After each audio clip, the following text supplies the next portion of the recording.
Hello नमस्कार दोस्तों, आपका स्वागत है मेरे यूट्यूब चैनल पर।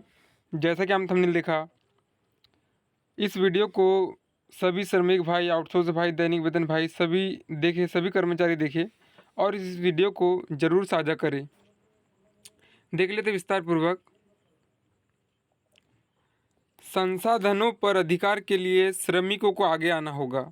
श्रम संहिताओं में निर्माण, बीड़ी खनन आदि जैसे असंगठित क्षेत्र में काम करने वाले मजदूरों की सामाजिक सुरक्षा के लिए बोर्ड बनाकर स्कीम लागू करने के प्रावधान थे। उन पर भी खतरा मंडरा रहा है। श्रम विभाग की जो प्रवर्तन यानी एनफोर्समेंट की शक्तियाँ थी, उन्हें बदलकर फैसिलिटेटर यानी सुगमकर्ता बना दिया गया है। स्वभावतः श्रम विभाग की भूमिका मालिकों की सुविधाओं को सुगम बनाना होगा। मजदूरों के हड़ताल आदि पर बहुत सारी कानूनी अड़चनों को श्रम संहिताओं में खड़ा कर दिया गया है। देश में इस समय 95% मजदूर असंगठित क्षेत्र में काम करते हैं। कोरोना महामारी के समय इन मजदूरों को की दुर्दशा को सभी ने करीब से देखा था और यह राष्ट्रीय मुद्दा भी बना था। उस समय सुप्रीम कोर्ट के आदेश के बाद ई श्रम पोर्टल निर्माण किया गया। इसमें खेत एवं ग्रामीण मजदूर, मनरेगा, निर्माण, घरेलू कामगार, वाहन चालक, कूली, फलेदार, रिक्शा, ठेला वाले, बुनकर व चिकनकारी समेत कुटीर और लघु उद्योगों में काम करने वाले, आंगनवाड़ी कार्यकर्ता, आशा कर्मी, मिड डे मील, ईंट भट्टा, खनन आदि क्षेत्रों में काम करने वाले मजदूर हैं। यह वह मजदूर है जो ईपीएफ और ईएसआईसी के दायरे में नहीं आते हैं। ऐसे देश में करीब 28 करोड़ मजदूरों का ई श्रम पोर्टल पर पंजीकरण हुआ है। उत्तर प्रदेश में यह संख्या 8 करोड़ 30 लाख है। इन मजदूरों की सामाजिक सुरक्षा के लिए बार बार सुप्रीम कोर्ट के निर्देशों के बावजूद अभी तक सरकार ने कुछ नहीं किया। हालत यह है कि ऐसे असंगठित मजदूरों की सामाजिक सुरक्षा के लिए 2008 में संसद में सामाजिक सुरक्षा कानून बनाया गया था, जो आज भी लागू होने के इंतज़ार में है। इन मजदूरों में 93% मजदूर 10,000 रुपये से कम पर अपने परिवार की जीविका चला रहे हैं। इसके अलावा जो संगठित क्षेत्र में भी उसमें बड़ी संख्या ठेका, संविदा या आउटसोर्सिंग मजदूरों की है। यह भी अल्प वेतन पर ही आजीविका चला रहे हैं। उत्तर प्रदेश में तो पिछले 5 साल में न्यूनतम मजदूरी का वेज रिवीजन न होने से मजदूरों का वेतन बेहद कम है और इस महंगाई में परिवार की जीविका चलाना बहुत कठिन हो गया है। अभी 20 जून को भारत सरकार के श्रम एवं रोजगार मंत्रालय की सचिव सुमिता डाबरा ने देश भर के सभी राज्यों और केंद्र शासित क्षेत्रों के श्रम सचिव व श्रमायुक्त के साथ दिल्ली में बैठक की। जैसे ही रपट है कि इस बैठक में केंद्र सरकार ने 29 श्रम कानून खत्म करके बनाई गई 4 श्रम संहिताओं को लागू करने के संबंध में सभी राज्यों को निर्देश दिया है। यह काफ़ी थोड़ा अस्पष्ट है, लेकिन फिर भी मैं इसे पढ़ूंगा। राज्यों से कहा गया कि वह केंद्र के द्वारा बनाई गई श्रम संहिताओं के अनुरूप अपने राज्यों में नियमावली बनाए। पश्चिम बंगाल, तमिलनाडु, मेघालय, नागालैंड, लक्षद्वीप, सिक्किम, अंडमान निकोबार और दिल्ली ऐसे राज्य व केंद्र शासित क्षेत्र है जिन्होंने अभी तक पूरी नियमावली नहीं बनाई है। सरकार के बीबी गिरी राष्ट्रीय श्रम संस्थान को हालिया रिपोर्ट में कहा गया कि कई राज्यों द्वारा बनाई गई नियमावली केंद्र सरकार द्वारा बनाई गई श्रम संहिता और उनकी नियमावली की मूल भावना के भी विरुद्ध है। इसलिए इनको बदलना होगा और केंद्र के अनुरूप बनाना होगा। 2020 में संसद में पारित इन संहिताओं को केंद्र सरकार अतिशीघ्र लागू कराने में लगी है। 100 दिन के एजेंडे और टास्क में भी केंद्र ने इसे रखा है। यह जो नई श्रम संहिता बनाई गई है उसमें साफ प्रावधान किया गया है कि काम के घंटे 12 किए जाएंगे। इसके चलते करीब 33% उद्योगों में कार्यरत मजदूरों की अनिवार्य रूप से छंटनी हो जाएंगी।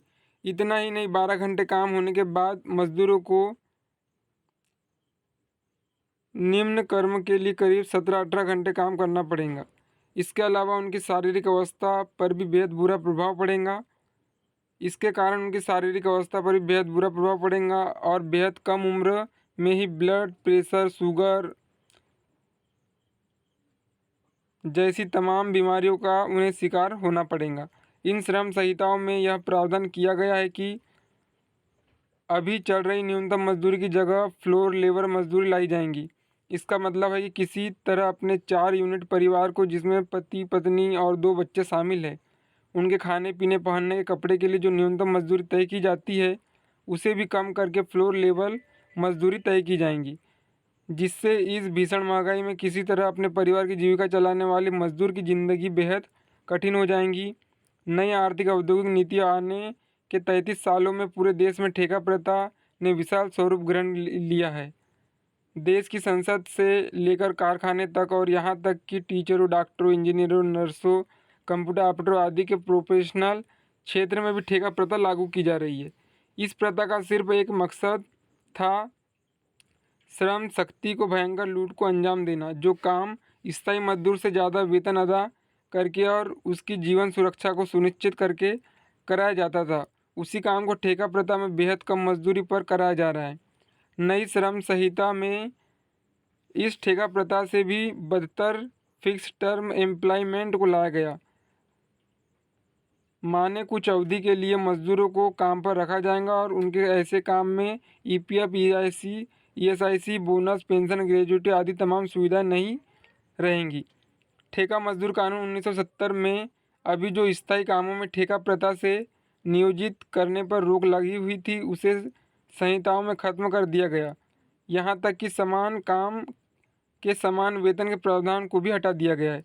श्रम संहिताओं में निर्माण, बीड़ी खनन आदि जैसे असंगठित क्षेत्र में काम करने वाले मजदूरों की सामाजिक सुरक्षा के लिए बोर्ड बनाकर स्कीम लागू करने के प्रावधान थे। उन पर भी खतरा मंडरा रहा है। श्रम विभाग की जो प्रवर्तन यानी एनफोर्समेंट की शक्तियाँ थी उन्हें बदलकर फैसिलिटेटर यानी सुगमकर्ता बना दिया गया है। स्वभावतः श्रम विभाग की भूमिका मालिकों की सुविधाओं को सुगम बनाना है। मजदूरों के हड़ताल आदि पर बहुत सारी कानूनी अड़चनों को श्रम संहिताओं में खड़ा कर दिया गया है। ट्रेड यूनियन का गठन करना भी बेहद कठिन हो जाएगा और जो पंजीकृत यूनियन है उनका रजिस्ट्रेशन कैंसिल करना आसान बन जाएगा। सरकार और उसके संस्थान जैसे मालिकों और कारपोरेट घरानों के लिए सुगम रास्ता बना रहे हैं। इसका एक उदाहरण सामने है। सत्ता में आती सरकार ने ईपीएफ के नियमों में बदलाव कर दिया और जुर्माना धनराशि को बेहद कम कर दिया है। दरअसल देसी विदेशी कारपोरेट घरानों के मुनाफे के लिए जिन नई श्रम संहिता को लेकर सरकार आई है उससे देश में कार्यरत मेहनतकश की जीवन व सामाजिक सुरक्षा, वर्किंग कमीशन, वेतन आदि में आमूलचूल परिवर्तन आ जाएगा, जिससे पहले से ही बढ़ रही भयंकर बेरोजगारी में और वृद्धि होगी। यही नहीं, यह रास्ता देश में बड़ी औद्योगिक अशांति को भी पैदा करेगा, क्योंकि लेबर लॉ और श्रम विभाग की भूमिका औद्योगिक शांति कायम करने में महत्वपूर्ण थी। कुल मिलाकर कहा जाए तो मोदी सरकार जिस रास्ते पर आगे बढ़ रही है वह पूंजी के आदिम संचय का रास्ता है। इससे मजदूरों को की तबाही होना सुनिश्चित है। इन नीतियों के कारण मेहनत कर मनुष्य से वस्तु माल में तब्दील होकर आधुनिक गुलामी में जीवन व्यतीत करने के लिए मजबूर होगा। मजदूरों की ज़िंदगी की हिफाजत के लिए आज इस रास्ते को बदलना ही होगा। सरकार को संसाधनों में मेहनतकशों के हिस्से को सुनिश्चित करना होगा। वास्तव में आज देश में प्रति व्यक्ति आय 70,000 रुपये वार्षिक है, लेकिन देश के 93% मेहनतकश परिवार 10,000 रुपये प्रति माह से कम में जीविका चलाते हैं, जबकि देश का खजाना आम जनता के टैक्स से भरता है। पीआईबी की रिपोर्ट के अनुसार जीएसटी और पेट्रोलियम पदार्थों में टैक्स का 97.6% देश का 90% गरीब और मध्यम वर्ग देता है। वही देश का 10% उच्च वर्ग टैक्स में 2.4% देता है। यानी कुल